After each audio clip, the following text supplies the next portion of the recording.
So it's a fat bar close-grip press with a 1 1/4.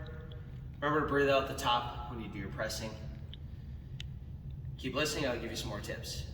So with chains, one of the things you're going to want to do if you have a pair of chains like we do, like this, there's 2 chains. There will be either really thick, long chains, or there'll be chains like this, which you have a small chain connected to a whole bunch of shorter chains. These are our favorite type of chains because what happens is, as you move the weight up and down, the weight will unload, and then the weight will load. So as I go down, I'm getting a big drop off in weight, in this case about 15 pounds.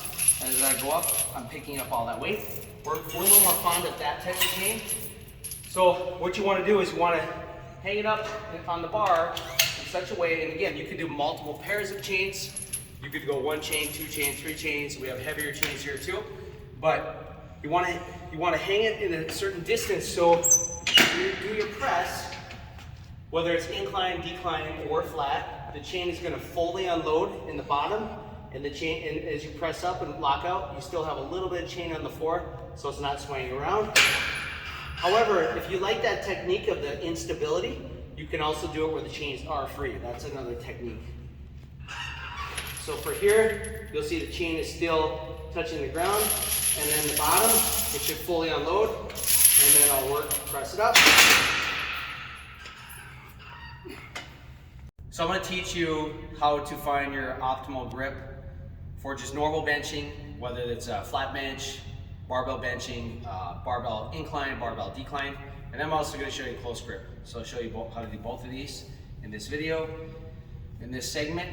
And typically at Higher Power, we typically favor more of a moderate grip. We don't like to go super wide, we don't like to go super narrow. The reason is when you do wide grip benching, you tend to put a lot more force in your shoulder, about 1.5 times the force. And one of the things we know is that world-class bench press, athletes, power lifters, these guys tend to be able to lift for a long time very heavy weight. They tend to favor more of a narrow grip. So we tend to do a little bit more of a narrow grip. So to find just your optimal grip, what you do is you go just stand shoulder width, feet a little narrower than shoulder width, bring your thumb to your thigh, and then just kind of come straight up. That's going to be about right for most people. Now you can come in a little bit narrower, you can come out a little bit wider, but this is going to be here, and then we'll adjust it from there. It'll be for your classic grip. So now I'm going to go ahead and lie down, and we'll show you from a different angle. So now here's about my width from my thighs. I'm just going to go ahead and go down. And I actually like to go just a little narrower from there. So for me, what I like to do is I like my first knuckle to line up with the bar right there, and then wrap the thumb. And that's one technique. There is another technique you can do too. You could usually put, for a lot of people, they may also want to just take the tip of their thumb and line up with the knurling and the smooth part and wrap there. If you like just a slightly wider grip, but I like slightly narrower, so for me, I like this position. Now for a close grip, typically for most people, we teach 1 finger in or 2 finger in on the smooth. So that's how you do close grip. And then of course, wide grip for me would be out on these rings right here, peaky on the rings. So it's gonna vary based on you, but that's what we found to be best. So when bench pressing, whether you're gonna do flat, decline, or incline, this technique is going to apply for all forms of bench pressing. I'm going to teach you the different contact points we need to maintain when we press. So first off is we're going to sit down on the bench and we're going to lie back. And what you want to do is you want to get your eyes underneath the bar. That's the first thing. So I'm going to get the eyes right underneath the bar. And then from there, I'm going to bend my knees a little bit. You don't want your feet out here. You don't want to be super bent where you're on your toes, although a lot of powerlifters will do it. We want our feet firmly on the ground, but we do want a little bit of knee bend. So right there, I have a pretty good knee bend. So that's a good position for me. That's gonna give me more solid base of support to press off of. Then from there, I'm gonna pop up my chest. I always wanna keep my head down and my butt down. So I have my feet down, that's contact 1 and 2, butt down, contact 3, shoulders down, and head down, okay?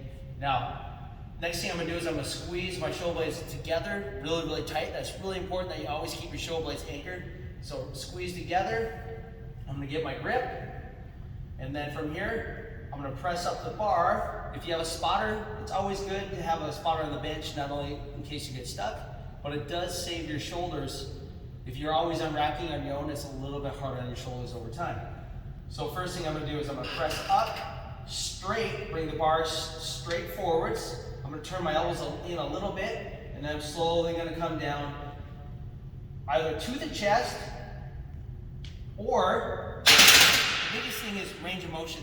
We always want a pain-free range of motion. Ideally, we're coming down to that chest, but if you're having a lot of pain, then you should use a range of motion that would be different for you. Maybe you would put a towel on your chest, or a board, or you would just simply stop. We want maximum pain-free range of motion. And another thing too, as far as with this grip, I always want, when I press, you don't want your elbows flaring out with any type of grip, okay? Whether you're super wide or narrow, you always want your elbows turned in a little bit. As you press, your elbows are turned in as opposed to being up here. If your elbows come above your 90 degrees, you're gonna have a lot of pain in your shoulder. You're gonna create shoulder problems in your shoulder. So keep your elbows down, below your shoulder, ideally somewhere between a 45 and 60 degree angle. One thing we should talk about is bar path too. What happens is when people press, a lot of times they're gonna press in their arm, they're gonna press forwards, they're gonna press up and forwards like this. You can see my arms at an angle towards my body as opposed to being 90 degrees. What you wanna do is keep your shoulder blades tight. You're gonna come down and the bar is gonna come down and slightly forwards. And then as you press, you're gonna press the bar up and slightly back. Down and slightly forwards, up and slightly back. But as you're pressing, your forearms should be vertical at all times. So what you want to avoid is, avoid pressing forwards like that. Forwards like that. That's really hard on the shoulders and you have no leverage. Instead, keep your elbows under the bar at all times. Press up and slightly back, down and slightly forwards. And what you're doing is you're literally approaching, in the flat press, you're going to be approaching your sternum. So you're always controlling down, and your target is right around the sternum or right around the line of the nipples and slightly below.